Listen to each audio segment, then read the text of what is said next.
தமிழர் அரசியலின் தனித்துவம் காணும் வளரியின் நேயர்கள் அனைவருக்கும் வணக்கம். எப்படி இருக்கிறீங்க? வளரியின் வளர்ச்சிக்கு தாங்கள் அளித்த ஒரு மேலான ஆதரவிற்கு மிகுந்த நன்றி. நேற்றைய தினம் ஒன்றிய அரசு ஒரு அறிவிப்பு ஒன்றை வெளியிட்டிருந்தாங்க. 1966ஆம் ஆண்டு வரைக்கும் அதே நடப்பு கடிதம் நேற்றைய தினம் வரைக்கும், அதாவது 22/7/2024 வரைக்கும் அது அமலில் இருந்தது. என்ன கடிதம்? ஆர்எஸ்எஸ் இருமுறை இந்திய அளவில் தடை செய்யப்பட்ட ஒரு இயக்கம், அது தடை செய்யப்பட வேண்டிய இயக்கம். இந்திய அரசுடைய நிலைப்பாடு அப்படி இருந்தது. இந்த நிலைப்பாடு குறித்து ஆர்எஸ்எஸ் அமைப்பில் பங்கேற்பு செய்பவர்கள் அரசின் நிறுவனங்களில் அல்லது அரசு துறைகளில் பங்கேற்பு செய்ய முடியாது, அல்லது அரசினுடைய கவர்மெண்ட் டிபார்ட்மெண்ட்ஸில் ஒர்க் பண்ணுறவங்க ஆர்எஸ்எஸ் இயக்கங்களில் பங்கேற்பு செய்ய முடியாது. ஸோ வைஸ் வர்ஸா இப்படி ஒரு அறிவிப்பு இருந்தது.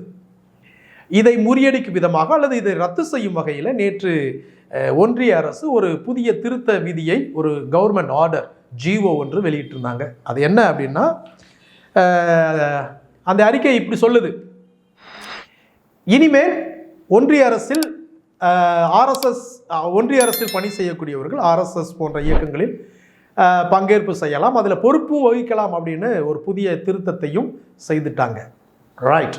இப்போ ஆரியத்தை எதிர்க்கிறோம் நாங்கள் தான் அப்படின்னு இந்த ஆரிய பூச்சாண்டி காட்டி இதுவரைக்கும் அரசியல் லாபி பண்ணி கொண்டிருந்த திராவிட கட்சி என்ன செய்யும் அப்படின்றதான் பலரது எண்ணங்களும் எதிர்பார்ப்புகளும் இருந்தது. என்னை போன்றவர்களுடைய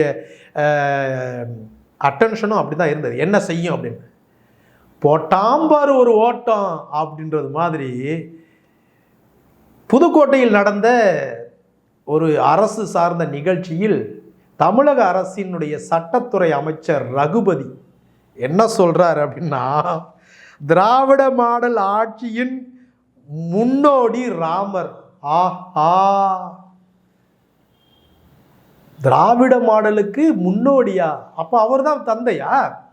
அப்போ இனிமே தந்தை பெரியார் அப்படின்னு ராமசாமியை கொட்டேஷன் போட்டு அழைத்தது போல இனிமே தந்தை ராமர்னு இனிமே திராவிடர்கள் அழைக்க தொடங்குவார்களோ என்று எண்ணுகிறேன். என்ன சொன்னார் அப்படின்னா, பெரியார், அம்பேத்கர், அண்ணாவுக்கு முன் சமூக நீதியை போதித்த ஒரே நாயகன் ராமன். என்னங்கப்பா, என்ன நடக்குது இங்கே? நான் கொஞ்சம் அப்படியே பழைய காணொளிகள்லாம் நம்ம சேர்த்து வைப்போம்ல, உப்புச்சப்பில்லாத ஆடியோ விடயங்களை எல்லாம் பதிவு செஞ்சு மக்களுக்கு பலனளிக்காத அல்லது மக்கள் பிரச்சனையோடு சற்றும் தொடர்பே இல்லாத ஆடியோவெல்லாம் எடுத்து வெளியிட்டு பேசுபொருளாக்கும் போது இந்த மாதிரி காணொளிகளையும் வளரி சேமித்து வச்சுக்கிட்டே வருது. என்ன காணொளி? ஐயா கருணாநிதி சொன்னார். என்ன சொன்னார்னா, ராமன் என்று ஒருத்தன் இருந்ததாகவோ, அவன் இன்ஜினியரிங் படித்ததாகவோ, அவன் பாலம் கட்டியதாகவோ சரித்திரமே இல்லை. அதாவது ராமனையே முற்றுமொழிதாக மறுக்கிறாரு இந்த திராவிட முன்னேற்ற கழகத்தின் அந்த கட்சியினுடைய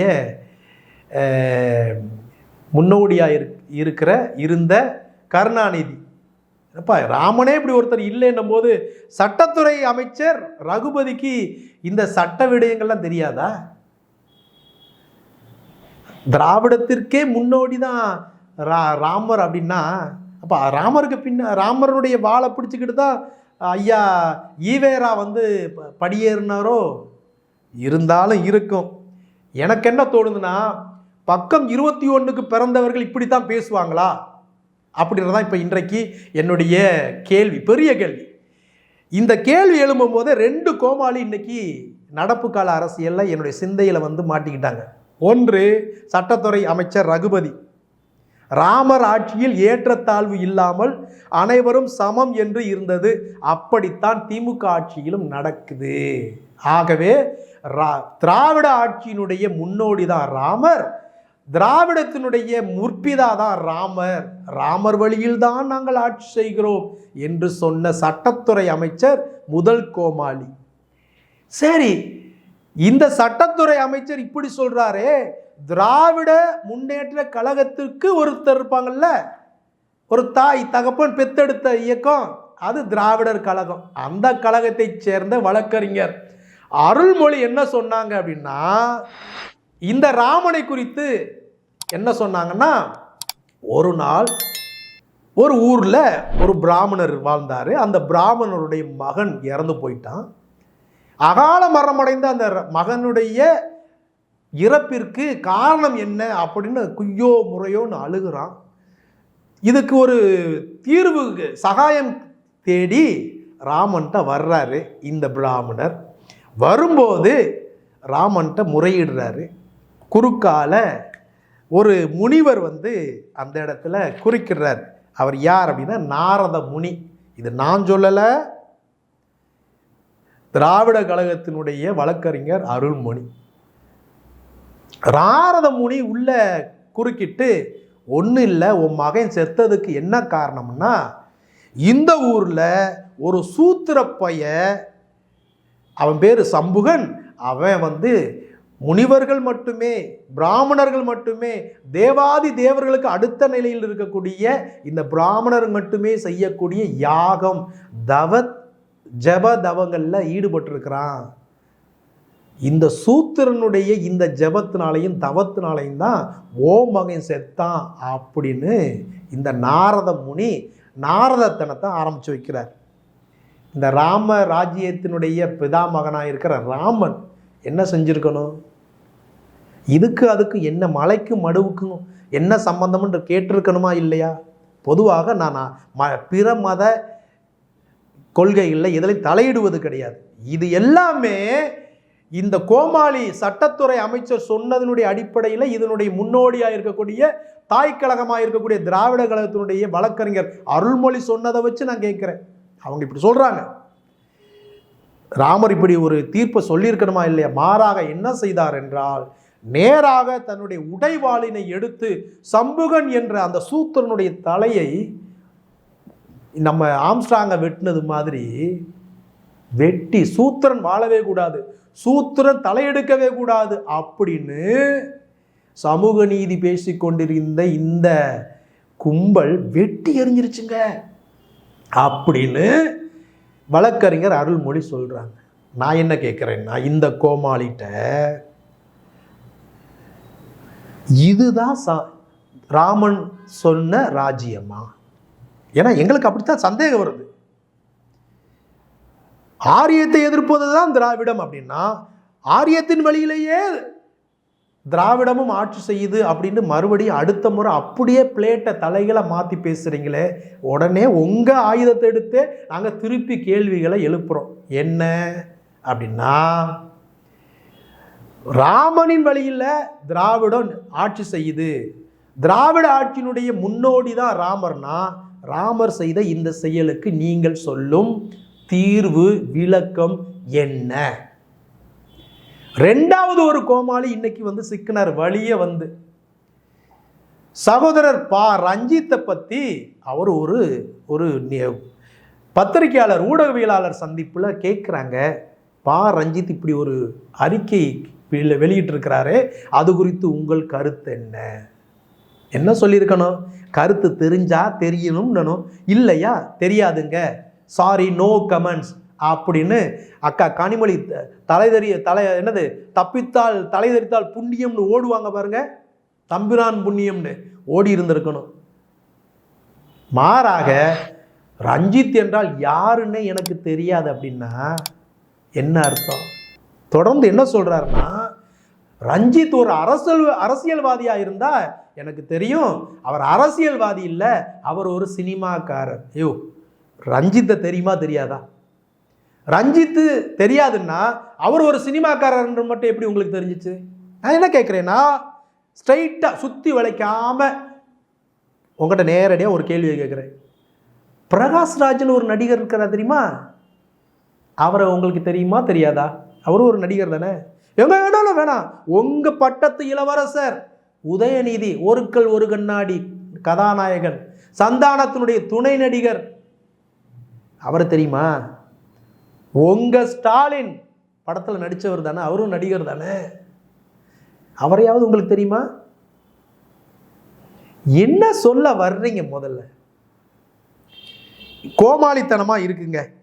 அதாவது திமுக என்கிற ஒரு கட்சி மனநோயாளிகளின் கூடாரமா மாறி போச்சா என்ற கேள்வி எனக்கு எழாமல் இல்லை.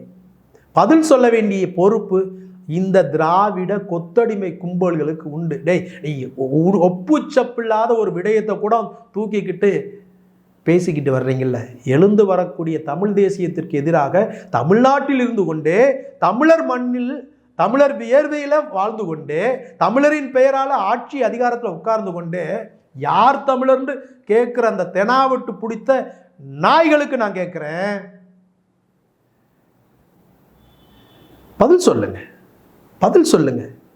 ரஞ்சித்தை பார்த்தா உங்களுக்கு அவ்வளவு இலக்காரமாக தெரியுது. தமிழர்ன்ற ஒரு காரணம் தானே. தமிழர்னா உங்களுக்கு யாருன்னு தெரியாது. ஓங்கோல்ல இருந்து யார் வந்தாலும் உங்களுக்கு தெரிஞ்சிடும், அப்படி தானே? நான் என்ன கேட்குறேன்னா, ரஞ்சித்தை யாருன்னு தெரியாதுன்னு சொன்ன இந்த ஐயா சேகர்கிட்ட நான் கேட்குறேன், உங்கள் மக கல்யாணின்னு நினைக்கிறேன், ஒரு ஆதிக்குடியை சேர்ந்த ஒரு தம்பியை விரும்பி திருமணம் செஞ்சாங்க. அந்த பொண்ணையாவது தெரியுமா உங்கள் பொண்ணு தான்னு? சரியா? நான் கேட்குறது சரியா? நல்லா புரிஞ்சுக்குங்க.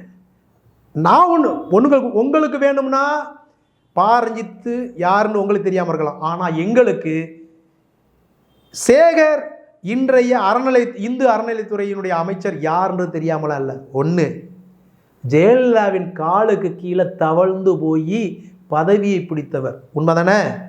ஆதாரம் காட்டவா?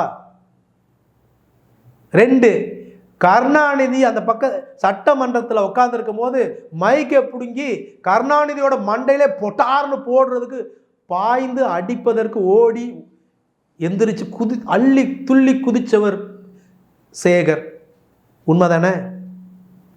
நாங்கள் உங்களை போல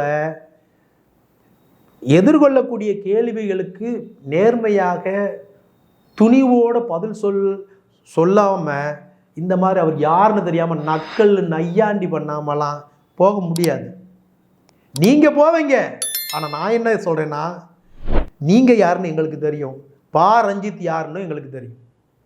அதனால இந்த 2 கோமாளிகள் இன்னைக்கு வசமாக தமிழர்கள் கையில் சிக்கிட்டாங்க. சட்டத்துறை அமைச்சர் ஐயா, நீங்கள் முதல்ல உட்காந்து பேசுங்க. உங்கள் ஸ்டாலின்கிட்ட போய் உங்கள் தகப்பனார் கருணாநிதி இப்படி சொல்லியிருக்கிறாரு, உண்மையிலேயே ராமன் என்று ஒருத்தர் வாழ்ந்ததே இல்லை, அவர் ஒரு சரித்திர புருஷனே இல்லைன்னு சொல்லியிருக்கிறாரே, அந்த அடிப்படையில் பார்த்தா ராமர் எப்படி முன்னோடி? இந்த கேள்விக்கு அந்த பஞ்சாயத்தை தீர்த்து வச்சுட்டு வாங்க.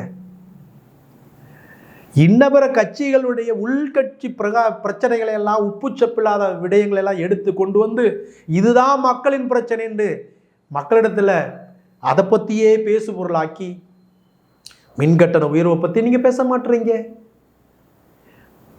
பால் விலை உயர்வை பற்றி பேச மாட்டீங்க, இந்த நிலக்கரி ஊழலை பற்றி பேச மாட்டீங்க, G2 ஊழலை பற்றி பேச மாட்டீங்க, இயற்கை வளங்கள் சூறையாடுவதை பற்றி பேச மாட்டீங்க, PM ஸ்ரீ மாநில மத்திய அரசினுடைய தேசிய கல்விக் கொள்கையை ஏற்றுட்டு PM ஸ்ரீ ஸ்கூல் இங்கே சிறப்பு பள்ளி மாதிரி பள்ளி பேரை மாற்றியாச்சு.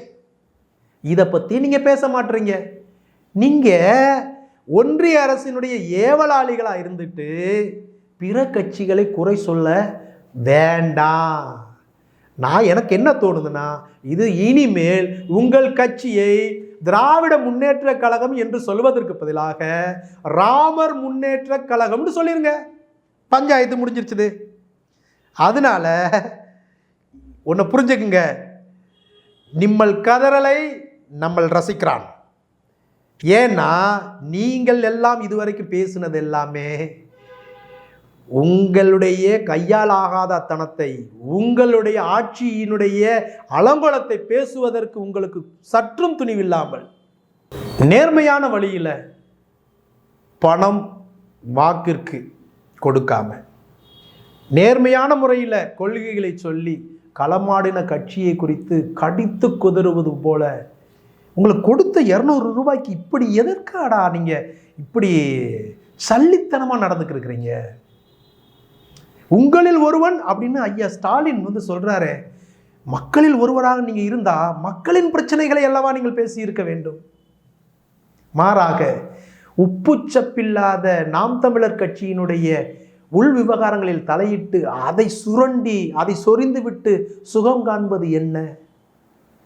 முதலாவது, உண்மையிலேயே மக்கள் மீது உங்களுக்கு அக்கறை இருக்கும் என்றால், நான் சொல்றேன், இந்த 2 கோமாளிகளை நான் சுட்டிக்காட்டின இந்த சட்டத்துறை அமைச்சர், இந்து அறநிலைத்துறை அமைச்சர், இந்த 2 பேருடைய கோமாளித்தனங்களை என்னால் ரசித்து பார்க்க முடியலை.